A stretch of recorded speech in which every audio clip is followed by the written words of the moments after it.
I don't know about you, but I often feel overwhelmed with life. I'm going to share with you today a little idea about gratitude and about how gratitude can help us deal with all of those feelings. My name is Jenny Reeder, and this is my 5-minute fireside.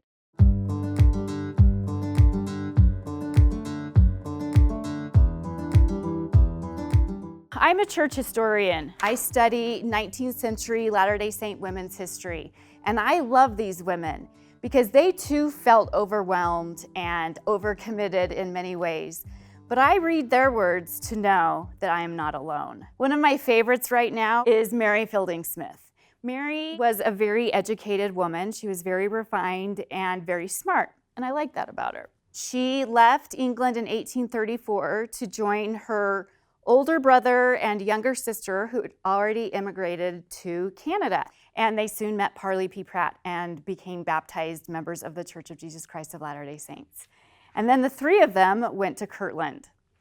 However, they didn't stay long. Joseph went on a mission to England, back home to his family. Mercy married Robert Thompson and went on a mission with him back to Canada, leaving Mary at the age of 34, single, and alone in Kirtland. She didn't have any friends. She didn't know how she was going to take care of herself. She was very alone. The thing I love about Mary, though, is that she didn't let that stop her. She received her patriarchal blessing in Kirtland from Joseph Smith Sr., and he told her, "If thou wilt keep the commandments of God from this time, no blessing shall be withheld from thee. None shall be too great." What blessings has the Lord promised to you? How has he promised to help you along your way? And how have you seen that happen? Mary saw that in a very real way. Even in the middle of the difficulties, she recognizes those blessings. She wrote this letter to her sister Mercy, and at the beginning she talked about ending one job and worrying about where she was going to go next. And at the end she talks about finding a job. But in the middle, she talks about the incredible spiritual manifestations that happened in the Kirtland Temple, and she was so grateful to be a part of that. She teaches us that blessings attend our difficulties.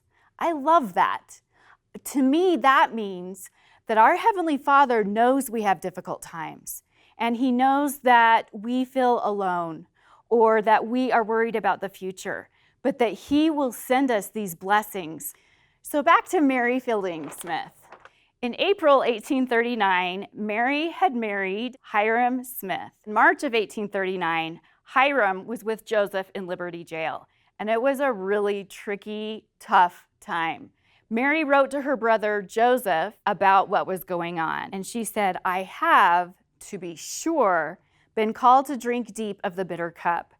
But you know, my beloved brother, this makes the sweet sweeter." She recognized that connection between challenge and joy, between difficulty and blessing. And as a result, her gratitude became even deeper. She learned something that I think is really important in understanding gratitude, and that is to expect blessings. There have been times in my life where I have a great plan and I think it's going all in the right direction, and then something happens that blows my world apart. But I know that I've been promised certain things, and I know that the Lord is not slack concerning His promises. And as a result, I hold on tight, and I remember them, and I trust in those promises. There was a point in my life where I was in a really dark place. I was in the middle of graduate school, and I had just been diagnosed with leukemia, and I didn't understand the timing of it all. I had to take a year off of school, and I couldn't take care of myself. Members of my ward had to come and make me dinner, check in on me in the afternoons when my roommates weren't home, drive me to doctor's appointments, and I felt pretty useless. Until I decided, like Mary Fielding Smith did, to look for the sweet in my life. So I decided to write a thank you card every day. One thank you card. That was about all I had the energy for anyway. But I was able to focus on the blessings that I had rather than the horrible, impossible situation I was living in. And that changed me a little bit. It changed me because I was able to look outside of myself And I was able to see these other people who were such a great blessing in my life and who brought me happiness and joy and who cared about me. So maybe writing thank you cards isn't your thing, and that's okay. But find your thing.